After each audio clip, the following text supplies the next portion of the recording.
Chapter 7 of The Picture of Dorian Gray by Oscar Wilde. For some reason or other the house was crowded that night, and the fat Jew manager who met them at the door was beaming from ear to ear with an oily, tremulous smile. He escorted them to their box with a sort of pompous humility, waving his fat jewelled hands and talking at the top of his voice. Dorian Gray loathed him more than ever. He felt as if he had come to look for Miranda and had been met by Caliban. Lord Henry, on the other hand, rather liked him. At least he declared he did, and insisted on shaking him by the hand and assuring him that he was proud to meet a man who had discovered a real genius and gone bankrupt over a poet. Hallward amused himself with watching the faces in the pit. The heat was terribly oppressive, and the huge sunlight flamed like a monstrous dahlia with petals of yellow fire. The youths in the gallery had taken off their coats and waistcoats and hung them over the side. They talked to each other across the theatre, and shared their oranges with the tawdry girls who sat beside them. Some women were laughing in the pit. Their voices were horribly shrill and discordant. The sound of the popping of corks came from the bar. "What a place to find one's divinity in," said Lord Henry. "Yes," answered Dorian Gray. "It was here I found her, and she is divine beyond all living things. When she acts, you will forget everything. These common rough people, with their coarse faces and brutal gestures, become quite different when she is on the stage. They sit silently and watch her. They weep and laugh as she wills them to do. She makes them as responsive as a violin. She spiritualizes them, and one feels that they are of the same flesh and blood as oneself." "The same flesh and blood as oneself? Oh, I hope not," exclaimed Lord Henry, who was scanning the occupants of the gallery through his opera-glass. "Don't pay any attention to him, Dorian," said the painter. "I understand what you mean, and I believe in this girl. Any one you love must be marvellous, and any girl who has the effect you describe must be fine and noble. To spiritualize one's age, that is something worth doing. If this girl can give a soul to those who lived without one, if she can create the sense of beauty in people whose lives have been sordid and ugly, if she can strip them of their selfishness and lend them tears of sorrows that are not their own, she is worthy of all your adoration, worthy of the adoration of the world. This marriage is quite right. I did not think so at first, but I admit it now. The gods made Sibyl Vane for you. Without her you would have been incomplete." "Thanks, Basil," answered Dorian Gray, pressing his hand. "I knew that you would understand me. Harry is so cynical. He terrifies me. But here is the orchestra. It is quite dreadful, but it only lasts for about 5 minutes.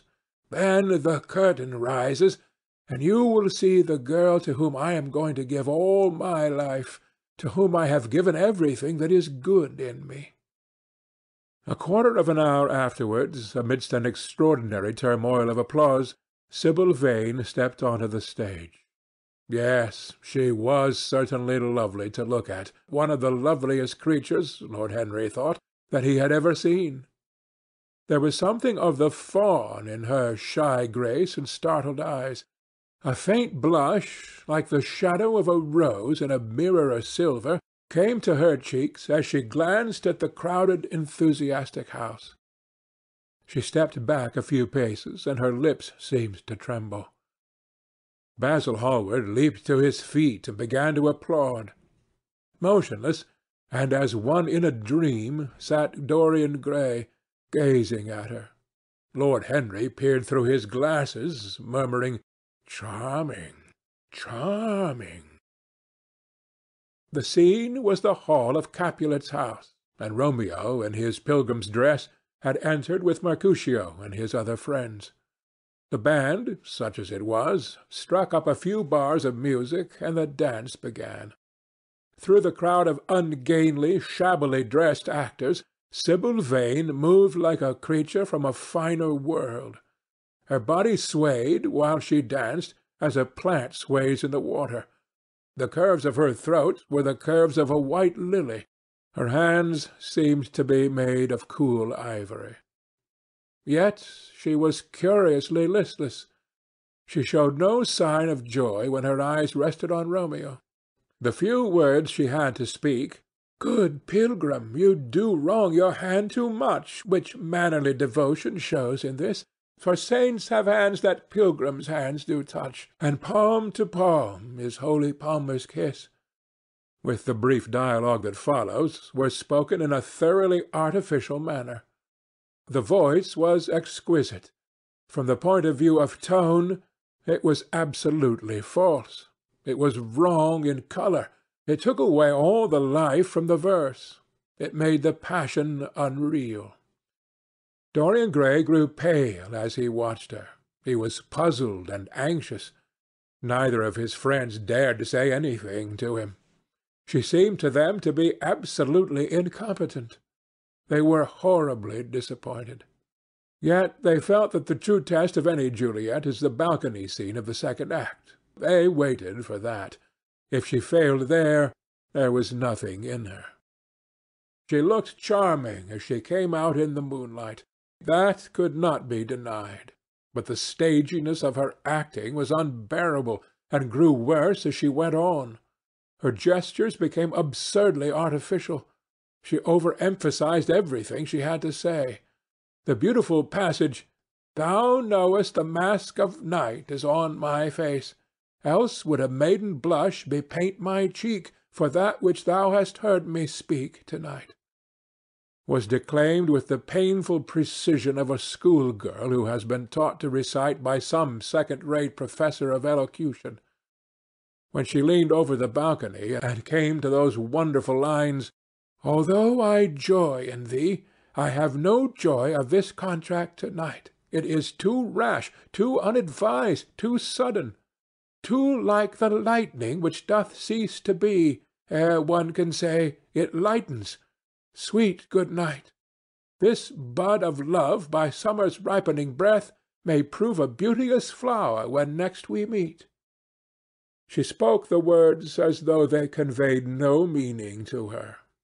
It was not nervousness. Indeed, so far from being nervous, she was absolutely self-contained. It was simply bad art. She was a complete failure. Even the common uneducated audience of the pit and the gallery lost their interest in the play. They got restless and began to talk loudly and to whistle. The Jew manager, who was standing at the back of the dress circle, stamped and swore with rage. The only person unmoved was the girl herself. When the second act was over, there came a storm of hisses, and Lord Henry got up from his chair and put on his coat. "She is quite beautiful, Dorian," he said, "but she can't act. Let us go." "I am going to see the play through," answered the lad in a hard, bitter voice. "I am awfully sorry that I have made you waste an evening, Harry. I apologize to you both." "My dear Dorian, I should think Miss Vane was ill," interrupted Hallward. "We will come some other night." "I wish she were ill," he rejoined, "but she seems to me to be simply callous and cold. She was entirely altered. Last night she was a great artist. This evening she is merely a commonplace, mediocre actress." "Don't talk like that about any one you love, Dorian. Love is a more wonderful thing than art." "They are both simply forms of imitation," remarked Lord Henry. "But do let us go, Dorian. You must not stay here any longer. It is not good for one's morals to see bad acting. Besides, I don't suppose you'll want your wife to act, so what does it matter if she plays Juliet like a wooden doll? She is very lovely, and if she knows as little about life as she does about acting, she will be a delightful experience. There are only two kinds of people who are really fascinating: people who know absolutely everything, and people who know absolutely nothing. Good heavens, my dear boy, don't look so tragic. The secret of remaining young is never to have an emotion that is unbecoming. Come to the club with Basil and myself. We will smoke cigarettes and drink to the beauty of Sibyl Vane. She is beautiful. What more can you want?" "Go away, Harry," cried the lad. "I want to be alone. Basil, you must go. Can't you see that my heart is breaking?" The hot tears came to his eyes. His lips trembled, and, rushing to the back of the box, he leaned up against the wall, hiding his face in his hands. "Let us go, Basil," said Lord Henry, with a strange tenderness in his voice, and the two young men passed out together. A few moments afterward the footlights flared up, and the curtain rose on the third act. Dorian Gray went back to his seat. He looked pale and proud and indifferent. The play dragged on and seemed interminable. Half of the audience went out, tramping in heavy boots and laughing. The whole thing was a fiasco. The last act was played to almost empty benches. The curtain went down on a titter and some groans. As soon as it was over, Dorian Gray rushed behind the scenes into the green room. The girl was standing there alone, with a look of triumph on her face. Her eyes were lit with an exquisite fire. There was a radiance about her. Her parted lips were smiling over some secret of their own. When he entered, she looked at him, and an expression of infinite joy came over her. "How badly I acted to-night, Dorian!" she cried. "Horribly," he answered, gazing at her in amazement. "Horribly! It was dreadful! Are you ill? You have no idea what it was. You have no idea what I have suffered." The girl smiled. "Dorian," she answered, lingering over his name with long-drawn music in her voice, as though it were sweeter than honey to the red petals of her mouth. "Dorian, you should have understood. But you understand now, don't you?" "Understand what?" he asked angrily. "Why I was so bad to-night. Why I shall always be bad. Why I shall never act well again." He shrugged his shoulders. "You are ill, I suppose. When you are ill, you shouldn't act. You make yourself ridiculous. My friends were bored. I was bored." She seemed not to listen to him. She was transfigured with joy. An ecstasy of happiness dominated her. "Dorian, Dorian!" she cried. "Before I knew you, acting was the one reality of my life. It was only in the theatre that I lived. I thought that it was all true. I was Rosalind one night and Portia the other. The joy of Beatrice was my joy. The sorrows of Cordelia were mine also. I believed in everything. The common people who acted with me seemed to me to be godlike. The painted scenes were my world. I knew nothing but shadows, and I thought them real. You came, oh, my beautiful love, and you freed my soul from prison. You taught me what reality really is. To-night, for the first time in my life, I saw through the hollowness, the sham, the silliness of the empty pageant in which I had always played.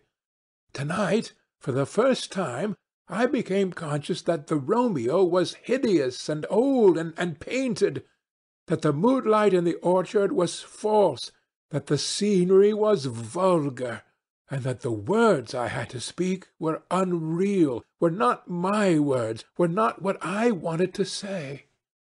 You had brought me something higher, something of which all art is but a reflection. You had made me understand what love really is. My love, Prince Charming, Prince of Life.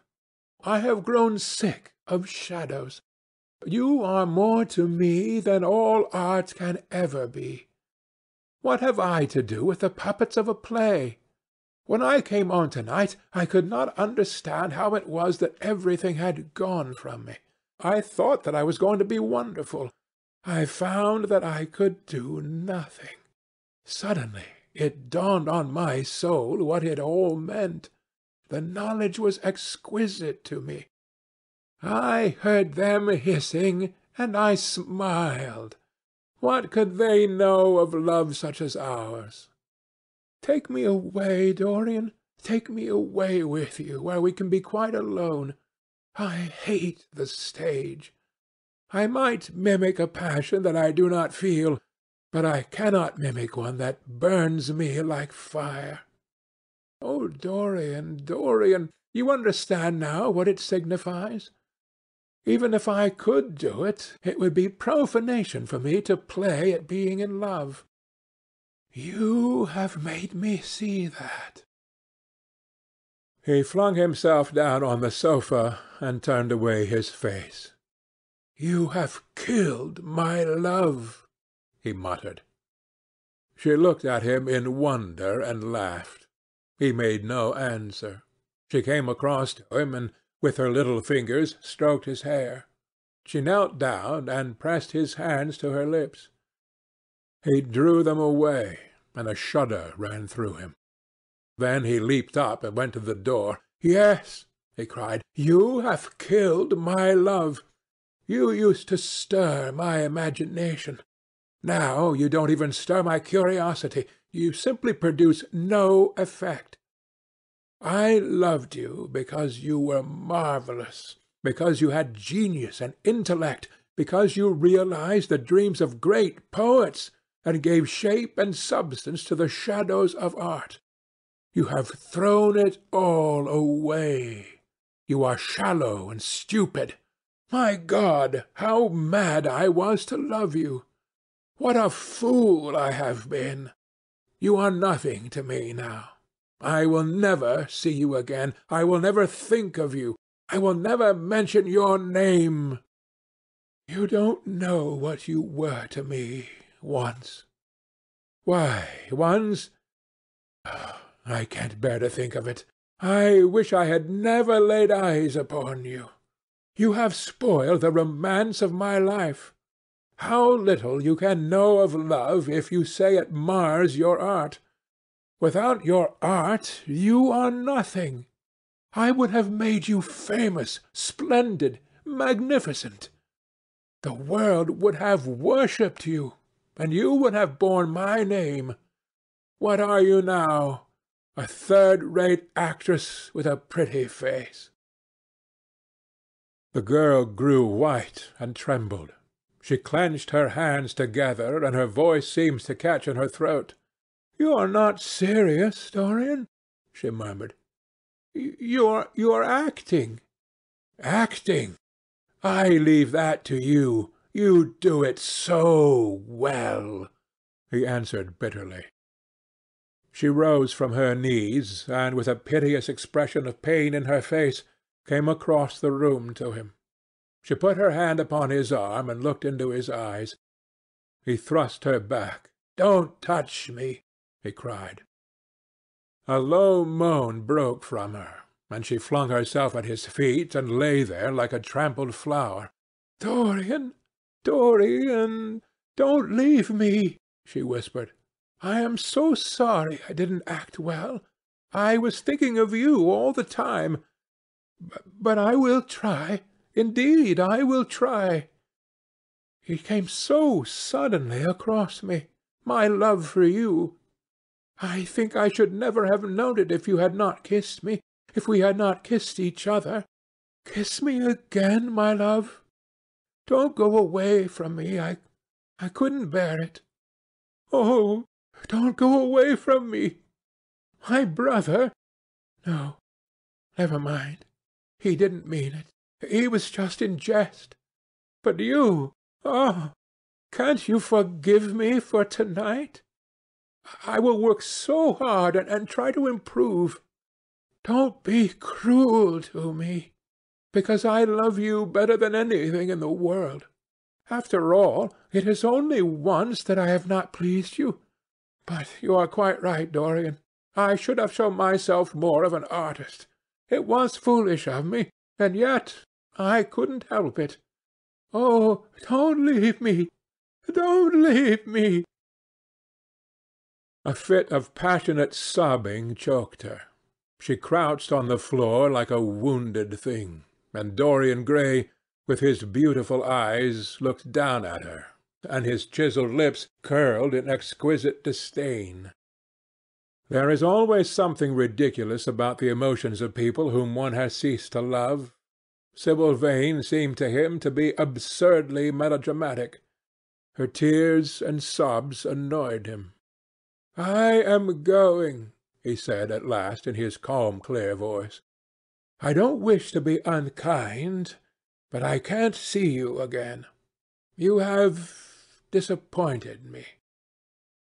She wept silently, and made no answer, but crept nearer. Her little hands stretched blindly out, and appeared to be seeking for him. He turned on his heel and left the room. In a few moments he was out of the theatre. Where he went he hardly knew. He remembered wandering through dimly lit streets, past gaunt, black-shadowed archways and evil-looking houses. Women with hoarse voices and harsh laughter had called after him. Drunkards had reeled by, cursing and chattering to themselves like monstrous apes. He had seen grotesque children huddled upon doorsteps, and heard shrieks and oaths from gloomy courts. As the dawn was just breaking, he found himself close to Covent Garden. The darkness lifted, and flushed with faint fires, the sky hollowed itself into a perfect pearl. Huge carts filled with nodding lilies rumbled slowly down the polished, empty street. The air was heavy with the perfume of the flowers, and their beauty seemed to bring him an anodyne for his pain. He followed into the market and watched the men unloading their wagons. A white smocked carter offered him some cherries. He thanked him, wondered why he refused to accept any money for them, and began to eat them listlessly. They had been plucked at midnight, and the coldness of the moon had entered into them. A long line of boys carrying crates of striped tulips and of yellow and red roses defiled in front of him, threading their way through the huge jade-green piles of vegetables. Under the portico, with its grey, sun-bleached pillars, loitered a troop of draggled, bareheaded girls, waiting for the auction to be over. Others crowded round the swinging doors of the coffee-house in the piazza. The heavy cart-horses slipped and stamped upon the rough stones, shaking their bells and trappings. Some of the drivers were lying asleep on a pile of sacks. Iris-necked and pink-footed, the pigeons ran about picking up seeds. After a little while he hailed a hansom and drove home. For a few moments he loitered upon the doorstep, looking round at the silent square, with its blank, close-shuttered windows and its staring blinds. The sky was pure opal now, and the roofs of the houses glistened like silver against it. From some chimney opposite a thin wreath of smoke was rising. It curled, a violet riband, through the nacre-coloured air. In the huge gilt Venetian lantern, spoil of some doge's barge, that hung from the ceiling of the great oak-panelled hall of entrance, lights were still burning from 3 flickering jets. Thin blue petals of flame they seemed, rimmed with white fire. He turned them out, and, having thrown his hat and cape on the table, passed through the library towards the door of his bedroom, a large octagonal chamber on the ground floor that, in his new-born feeling for luxury, he had just had decorated for himself, and hung with some curious Renaissance tapestries that had been discovered stored in a disused attic at Selby Royal. As he was turning the handle of the door, his eye fell upon the portrait Basil Hallward had painted of him. He stared back as if in surprise. Then he went on into his own room, looking somewhat puzzled. After he had taken a buttonhole out of his coat, he seemed to hesitate. Finally he came back, went over to the picture and examined it. In the dim, arrested light that struggled through the cream-coloured silk blinds, the face appeared to him to be a little changed. The expression looked different. One would have said that there was a touch of cruelty in the mouth. It was certainly strange. He turned round, and walking to the window, drew up the blind. The bright dawn flooded the room and swept the fantastic shadows into dusky corners, where they lay shuddering. But the strange expression that he had noticed in the face of the portrait seemed to linger there, to be more intensified even. The quivering, ardent sunlight showed him the lines of cruelty round the mouth as clearly as if he had been looking into a mirror after he had done some dreadful thing. He winced, and taking up from the table an oval glass framed in ivory cupids, one of Lord Henry's many presents to him, glanced hurriedly into its polished depths. No line like that warped his red lips. What did it mean? He rubbed his eyes and came close to the picture and examined it again. There were no signs of any change when he looked into the actual painting, and yet there was no doubt that the whole expression had altered. It was not a mere fancy of his own. The thing was horribly apparent. He threw himself into a chair and began to think. Suddenly there flashed across his mind what he had said in Basil Hallward's studio the day the picture had been finished. Yes, he remembered it perfectly. He had uttered a mad wish that he himself might remain young and the portrait grow old, that his own beauty might be untarnished, and the face on the canvas bear the burden of his passions and his sins, that the painted image might be seared with the lines of suffering and thought, and that he might keep all the delicate bloom and loveliness of his then just conscious boyhood. Surely his wish had not been fulfilled. Such things were impossible. It seemed monstrous even to think of them. And yet there was the picture before him, with the touch of cruelty in the mouth. Cruelty! Had he been cruel? It was the girl's fault, not his. He had dreamed of her as a great artist, had given his love to her because he had thought her great. Then she had disappointed him. She had been shallow and unworthy. And yet a feeling of infinite regret came over him as he thought of her lying at his feet, sobbing like a little child. He remembered with what callousness he had watched her. Why had he been made like that? Why had such a soul been given to him? But he had suffered also. During the 3 terrible hours that the play had lasted, he had lived centuries of pain, aeon upon aeon of torture. His life was well worth hers. She had marred him for a moment, if he had wounded her for an age.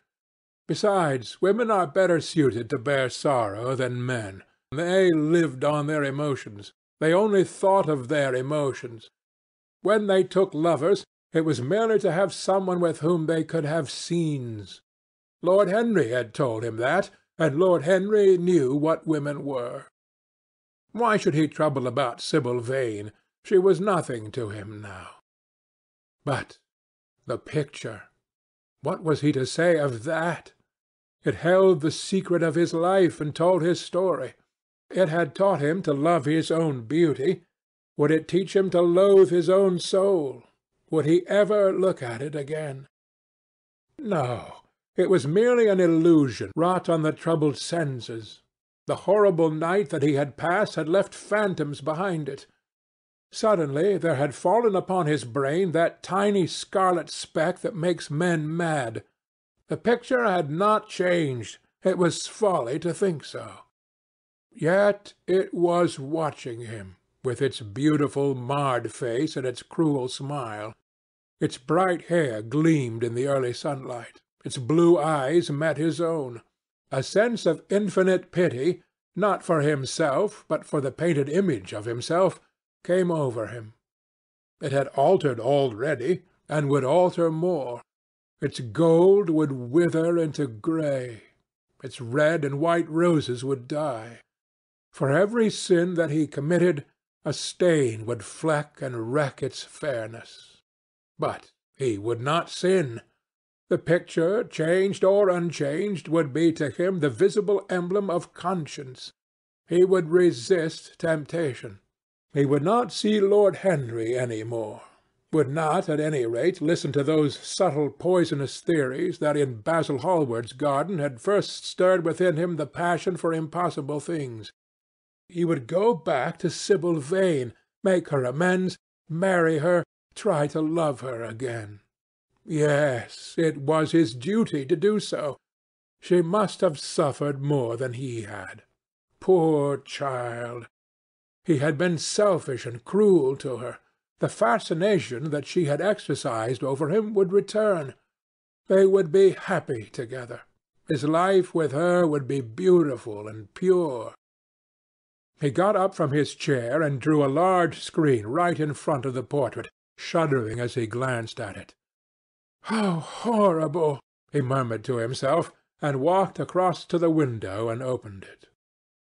When he stepped out onto the grass, he drew a deep breath. The fresh morning air seemed to drive away all his sombre passions. He thought only of Sibyl. A faint echo of his love came back to him. He repeated her name over and over again. The birds that were singing in the dew-drenched garden seemed to be telling the flowers about her. End of chapter 7.